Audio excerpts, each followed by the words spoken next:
Монгол Оросын колони улс боллоо гэж хэлээд хэлмэгдсэн Япон цэнд. Япон цэндгаа мартагдах ёсгүй. Түүнийг ямар ч гэсэн дурсах цаг ирнэ гэж хэлсэн нь чихэнд одоод сонсогдох шиг гэж хэл үчгийн шинжлэх ухааны доктор профессор Бэлэг сайхан дурссан байдаг.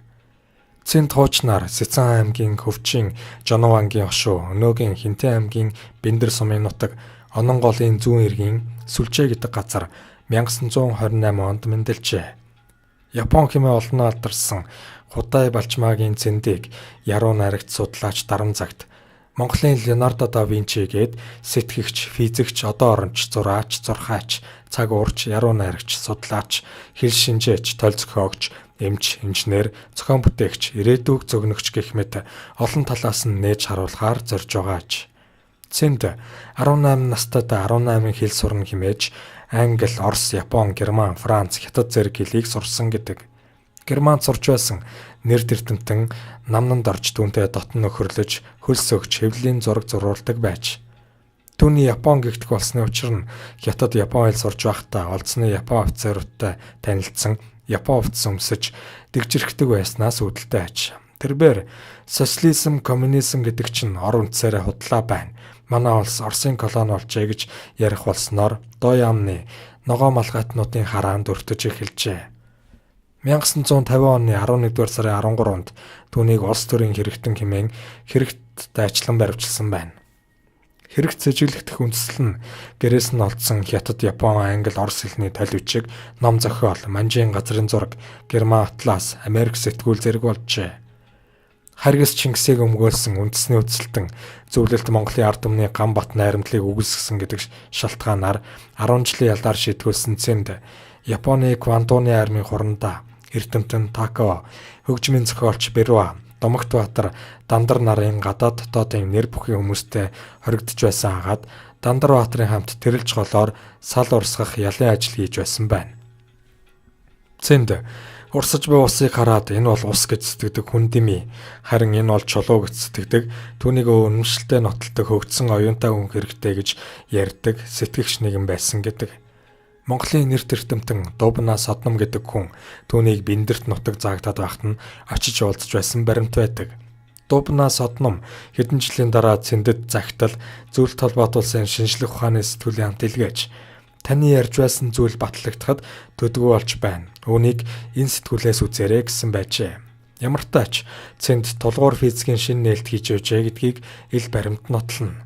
Бэлгүү номч Ринчин 1966 онд их хааны нутгаар аялаад буцахдаа хөдөөгийн эрдэнэ хөдсөнд бодолтой гэж үний юм. Бэндэрт нэг тийм эрдэнэтэй таарлаа. Япон цэнд гэж хэд хэдэн хэлтэй эрдэмтэй залуу байна.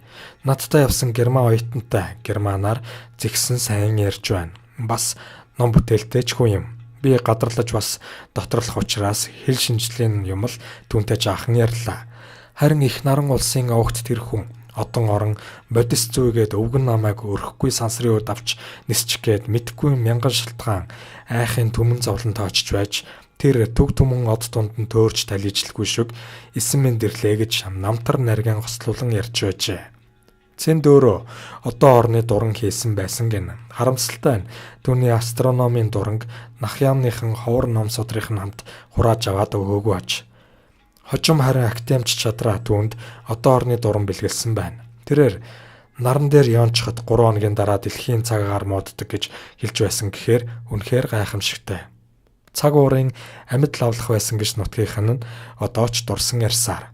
Цаг уурын байдлыг урьдчилан мэдэж болох тооцоол бүхий хүрт хийсэн нь яг тохирдог байжээ. 1980 оны мэчин жилийн хавар болсон их цасан шуургыг тэрээр бүтэн сарын өмнөөс мэдэж нутгийнхандаа хэлж байжээ. Эсэргүү цэндийн үгийг үл тоосон социализмын дарга нар сүүлд амаа барьж байсан гэлцэх. Энэ тухайн Бэндэр сумын иргэн Батарчир нарын хүмүүс батлан өгүүлдэг байна. Наран гэрэл хэмээх хүний яриагаар бол үсэн мэдрэмжтэй Япон барометрч түүний даруухан гэрэл лабораторид байжээ. Түүний зураачийн авиас эрт тодорсон гэнтдэг. Ямар сайндаа л маршал Жоберсонтай нүүр тулан уулзсан даруйда байгаа байдлаар нь барсгар цоохор нүртэй зураад үеийнхээ хүүхдүүдэд үзүүлтэл цааш матагдаж хайрт удирдагчийг муухагаар зурлаа гэх хэрэгт орхоо шахаж байх үтэй.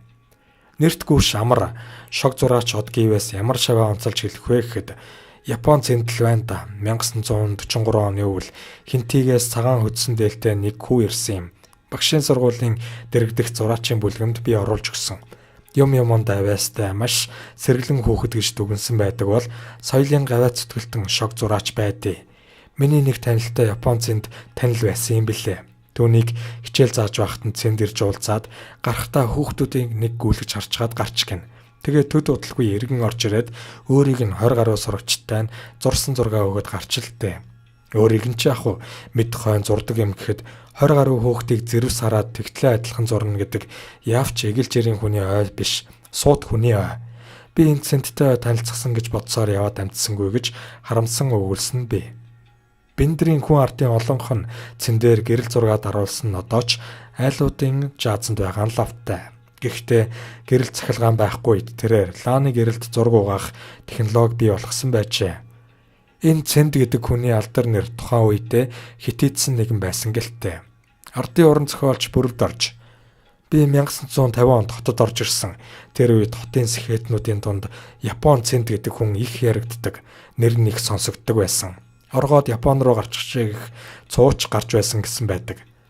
Тэгвэл эх орондоо хийх сурж мэдлэг боловсрлоор улс орондоо зориулна гэж бодож явсан түүний авиас бэлгийг тоолгүй хэлмэгдүүлснээр тэрээр 1990 он хүртэл улс төрийн чанга шамтлалд тарчилж байжээ. Юутаач уугуул нутаг нэгт дарам загдын судалгааны олон талт бүтээл Япон цэндийг хожим хойжиханд нээхэн дамжиггүй юм.